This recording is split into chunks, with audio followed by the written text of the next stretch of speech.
Hello friends, तो आज मैं आपके लिए लेकर आया हूँ हेल्दी लेकिन टेस्ट में बिल्कुल रेस्टोरेंट जैसे मसाला पास्ता की रेसिपी। और ये मसाला पास्ता बनाने के लिए मैंने यहाँ पर सूजी से बने मैक्रोनी पास्ते का इस्तेमाल किया है। तो आप समझ ही सकते हैं बच्चों के लिए बर्गर और पिज्जा के बदले में ये सूजी से बना मैक्रोनी पास्ता हेल्दी रहेगा। तो चलिए फटाफट से आज के हमारे मसाला पास्ता की रेसिपी हम शुरू करते हैं। और हाँ, ऐसी ही हेल्दी रेसिपीज के लिए आप मेरे चैनल को जरूर सब्सक्राइब कर दे। तो सबसे पहले हम पास्ता बॉईल कर लेते हैं। तो पास्ता बॉईल करने के लिए मैंने यहाँ पर कढ़ाई में 1 लीटर के आसपास पानी बॉईल करने के लिए रखा है। अभी इसमें ऐड कर लेते हैं 2 से 3 टीस्पून के बराबर ऑयल और साथ ही आधा टीस्पून नमक। और अब इसमें ऐड कर लेते हैं 1.5 कप मैक्रोनी पास्ता।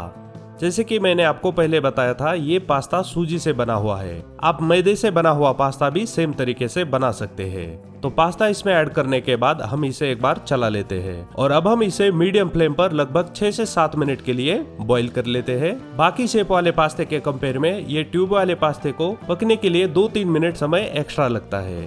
तो अब हम इसे लगभग 6 से 7 मिनट के लिए बॉईल कर लेते हैं। तो ये पास्ता बॉईल होते समय आपने बीच में 1-2 बार इस तरीके से चला लेना है ताकि ये पास्ता बॉईल होते समय एक दूसरे के साथ चिपकेगा नहीं।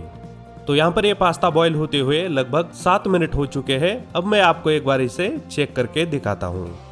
तो यहाँ पर आप देख सकते हैं ये पास्ता इस तरीके से आसानी से कटना चाहिए। तो इसका मतलब अब हमारा ये पास्ता परफेक्ट पक चुका है। अब हम इसे झारे से एक छन्नी के अंदर निकाल लेते हैं। तो पूरा पास्ता छन्नी में निकालने के बाद छन्नी को हम एक बाउल में रखकर ये पास्ता हम 1 ग्लास ठंडे पानी से धो लेते हैं। बॉईल किया हुआ पास्ता इस तरीके से ठंडे पानी से धोने से इसकी कैरी ओवर कुकिंग बंद होगी और ये रेसिपी की बाकी तैयारी करने तक एज इट इज खिला खिला रहेगा। तो पानी से धोने के बाद इसके ऊपर ऐड कर लेते हैं 2 से 3 टीस्पून ऑयल और पास्ते के ऊपर ऑयल ऐड करने के बाद इसे इस तरीके से शेक कर दे जिससे कि ऑयल पूरे पास्ते में एक साथ लग जाएगा। तो अब हम इसे साइड में रख देते हैं और पास्ते के लिए ग्रेवी बना लेते हैं। तो पास्ते की ग्रेवी बनाने के लिए मैंने यहाँ पर कढ़ाई में 2 से 3 टीस्पून ऑयल गरम कर लिया है। अब इसमें ऐड कर लेते हैं बारीक कट की हुई 2 से 3 लहसुन की कलियां और ये लहसुन हम हल्के गोल्डन ब्राउन कलर का होने तक इस तेल में चलाते हुए भून लेते हैं। तो लहसुन को 1 से 1.5 मिनट तक चलाते हुए भूनने के बाद अब हम इसमें ऐड कर लेते हैं बिल्कुल बारीक कट करके लिया हुआ एक प्याज और इस प्याज का मॉइस्चर खत्म होकर ये थोड़ा सॉफ्ट बनने तक हम इसे भी तेल में 1.5 से 2 मिनट के लिए चलाते हुए भून लेते हैं। तो इसके बाद हम इसमें ऐड कर लेते हैं एक बारीक कट करके लिया हुआ टोमेटो और टोमेटो अच्छे से गलकर पकने के लिए इसके ऊपर हम ऐड कर लेते हैं आधा टीस्पून नमक और साथ ही आधा टीस्पून कश्मीरी लाल मिर्च पाउडर। कश्मीरी लाल मिर्च पाउडर इसमें ऐड करने से हमारे मसाला पास्ता की ग्रेवी का कलर बिल्कुल रेस्टोरेंट जैसे मसाला पास्ता की तरह आएगा। तो अब हम इसे चलाते हुए तेल में थोड़ी देर तक भून लेते हैं। तो यहाँ पर 1.5 से 2 मिनट तक टोमेटो, प्याज और बाकी इंग्रेडिएंट को चलाते हुए भूनने के बाद अब हम इसमें ऐड कर लेते हैं थोड़ा सा पानी, लगभग 2 से 3 टीस्पून के बराबर। और ये पानी ऐड करने के बाद इसे एक बार मिक्स कर लेते हैं और अब इसे ढककर हम 2 मिनट के लिए मीडियम फ्लेम पर पकने देते हैं। तो यहाँ पर आप देख सकते हैं ये टोमेटो और प्याज अच्छे से पक चुका है और इसके ऊपर चमचमाता कलर भी आया है। अब हम इसमें ऐड कर लेते हैं एक बारीक कट करके लिया हुआ गाजर और साथ ही थोड़े से बारीक कट करके लिए हुए बीन्स। अब हम इसे भी एक बार मिक्स कर लेते हैं।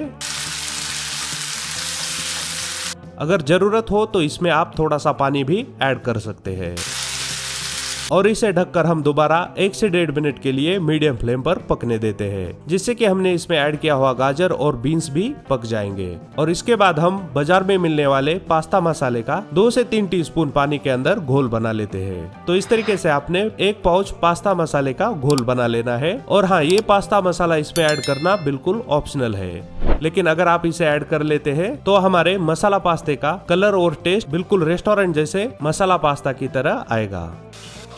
तो यहाँ पर ये गाजर और बीन्स भी पक चुके हैं। अब हम इसमें लास्ट में ऐड कर लेते हैं थोड़ी सी कट करके ली हुई शिमला मिर्च और इसे भी हम बाकी इंग्रेडिएंट के साथ चला लेते हैं। तो अब हम इसमें ऐड कर लेते हैं 2 टीस्पून टोमेटो केचप। आप चाहे तो टोमेटो केचप के साथ शेजवान चटनी भी इसमें ऐड कर सकते हैं। और साथ ही ऐड कर लेते हैं 2 टीस्पून मेयोनीज और इसके बाद हम इसमें ऐड कर लेते हैं हमने पास्ता मसाला का बनाया हुआ घोल। और अब इसमें थोड़ा सा पानी ऐड करके हम इसे एक बार अच्छी तरह से मिक्स कर लेते हैं।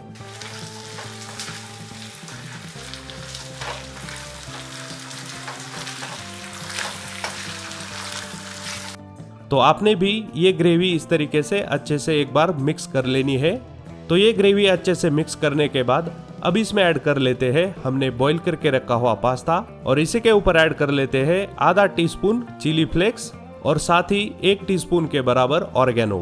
और इसके बाद आपने इसे इस तरीके से हल्के हाथों से ग्रेवी के साथ मिक्स कर लेना है। आपने पास्ता ग्रेवी में मिक्स करते समय पलटे को बिल्कुल इसी तरीके से चलाते हुए मिक्स कर लेना है, ताकि ये पास्ता मिक्स करते समय टूटे नहीं।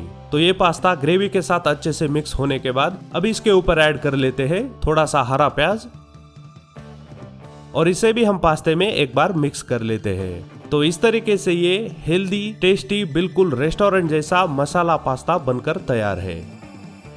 तो चलिए मिलते हैं नेक्स्ट वीडियो में और एक हेल्दी रेसिपी के साथ।